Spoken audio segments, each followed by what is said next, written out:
तुम न चाहो फिर भी मैं तुमसे प्यार करूं, मैं वो इंसान नहीं।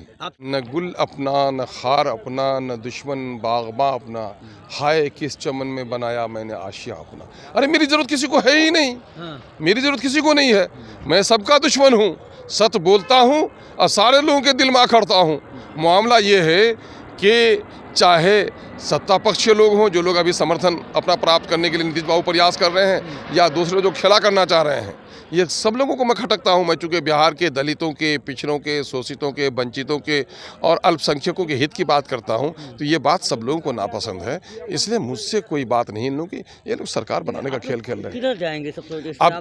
अब किधर कोई चाहेगा तब तो। तुम न चाहो फिर भी मैं तुमसे प्यार करूं, मैं वो इंसान नहीं। आपसे कोई कांटेक्ट नहीं किया जा रहा है? अब जाहिर है, अगर होता तो ये शब्द मैं आपको नहीं कहता। खबर आ रही है कि इधर जदयू के विधायकों को कॉल जा अरे रहा है।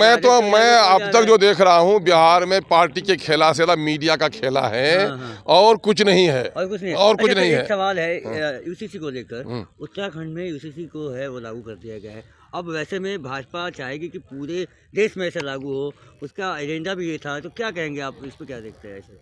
चूँकि वहाँ पर संविधान के विरुद्ध यूसीसी को लागू किया गया है। कुछ लोगों को यूसी से मुक्ति दे दी गई है और कुछ लोगों को यूसीसी के अंदर बनाया गया है। ये टारगेटेड प्लान है, इसको सक्सेस होने नहीं दिया जाएगा। अभी पहला कदम उनका है और उस क्षेत्र में अक़लियतों की आबादी कम है, लेकिन मैं समझता हूं कि देश के दूसरे हिस्सों में जब ये कदम बढ़ाएंगे तो यकीनन है कि जिन लोगों के हितों पर, धार्मिक आस्था पर, उनके धार्मिक जो नियम हैं उन पर अगर आघात पहुंचेगा तो मैं समझता हूं लोग इसका विरोध जमकर करेंगे। और चूँकि इन्होंने ठंडे बस्ते में रख दिया था और नीयत इनकी भी यूसीसी को लागू करने की नहीं है।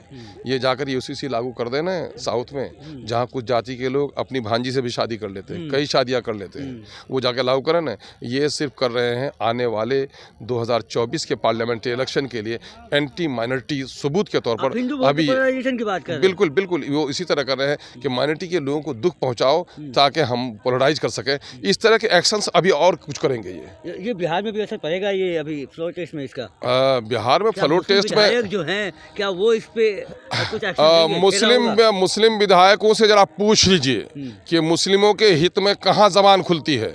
मुस्लिमों के हित का सबसे बड़ा अनदेखी हुई 12,000 उर्दू शिक्षक जो 60 नंबर लाए, उनको बहाल नहीं किया गया। अब बीपीएससी से 38 नंबर पर बहाल हो गए। मुस्लिम जो एमएलए थे सारे सत्ता में आ गए, लेकिन इसके इंसाफ नहीं कर सके। यहाँ बिहार शरीफ में नीतीश बाबू के गाँव में मस्जिद तोड़ी गई, मीनारा तोड़ा गया, उसका मस्जिद का गेट का मीनारा तोड़ा गया, मदरसा जलाया गया, मजहबी किताबें हमारी बर्बाद की गई, नजर आतिश की गई, और सत्ता पक्ष के किसी माइनॉरिटी के एमएलए के मुंह से आवाज़ नहीं निकली। और अभी सबसे बड़ी बात मैं कह रहा हूँ, बिहार में जातीय आधारित गणना हुआ है, उसकी रिपोर्ट सामने में आई है और आप लोगों तक भी नहीं पहुंच पाई है ठीक से। मामला ये है कि बिहार की आबादी 13 करोड़ हो गई। बिहार में 20,49,000 सरकारी नौकरियां हैं। लोकतंत्र में जिसकी आबादी जितनी, उसकी उतनी हिस्सेदारी और भागीदारी होनी चाहिए, लेकिन 20% जो एससी के लोग हैं उनकी नौकरी में हिस्सेदारी 4,11,000 होती है। उनको 2,91,000 नौकरी दी गई, सिर्फ 1 लाख से ज़्यादा नौकरी उनकी ख़त्म कर दी गई। माइनॉरिटी के लोगों की आबादी 18% है, उनकी नौकरी में हिस्सेदारी होती है 3,68,000, उनको 1,73,000 नौकरी देकर 1,95,000 नौकरी ख़त्म कर दी गई। तो माइनॉरिटी की जो नौकरी ख़त्म कर दी गई, एससी एसटी की नौकरी ख़त्म कर दी गई। किसी नेता को बोलते हुए सुना?